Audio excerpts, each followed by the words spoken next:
The Texan spirit is steel, cast in the furnace of the Indian Wars and hardened by the most feared tribe of all, the Comanche.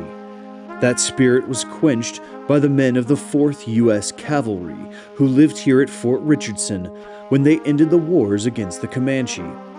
This fort is a cornerstone of Texas history and a key to the privileged lifestyle we live today. As a Texan, I feel somewhat ashamed to have just learned of its significance, but I feel proud to have the opportunity to learn about it here at this Texas State Park that immortalizes the sacrifices made to make Texas what it is today.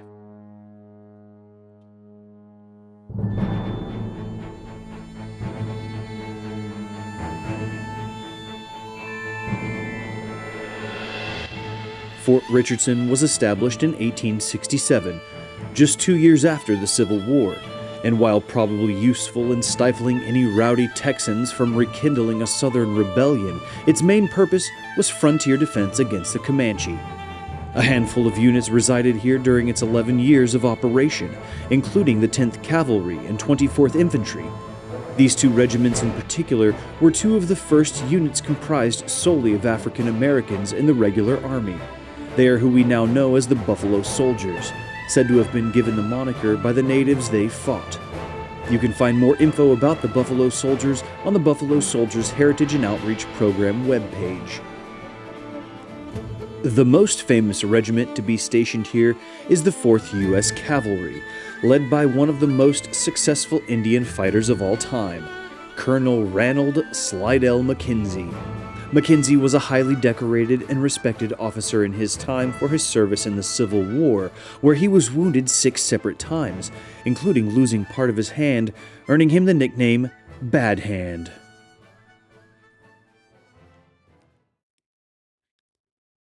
Mackenzie lived here in the officer's house, or one like it, as this is the last to remain standing.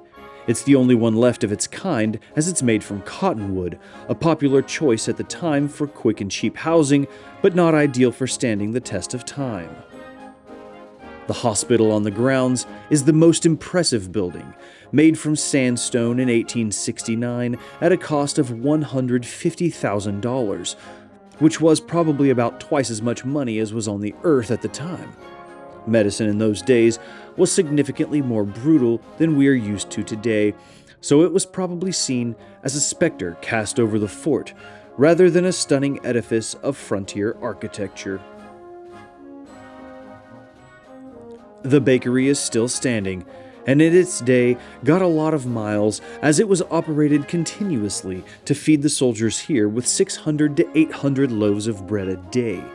Working in here was probably one of the worst jobs on the fort, as the heat of the bakery combined with Texas summer was enough to kill one baker.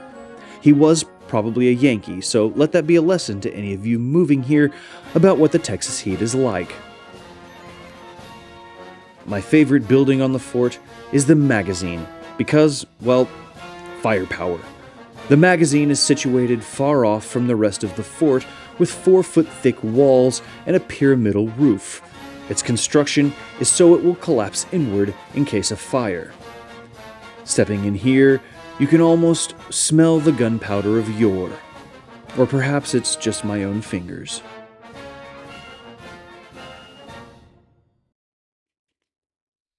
Though Fort Richardson was only a frontier fort for 11 years, it rose to the level of being the largest army fort in America by population, and became the staging area for ending the brutal Red River War against the Comanche and their allies, the Kiowa and Cheyenne. With the end of free-riding horse archers, Texas could be fully brought under the reins of civilization, and Fort Richardson, overnight, became obsolete. In 1878, it was abandoned and fell into disrepair. Though it's been used periodically by the military for training since then, it is now preserved as a symbol of Texan history and a reminder of what had to be sacrificed to have the Texas we now see.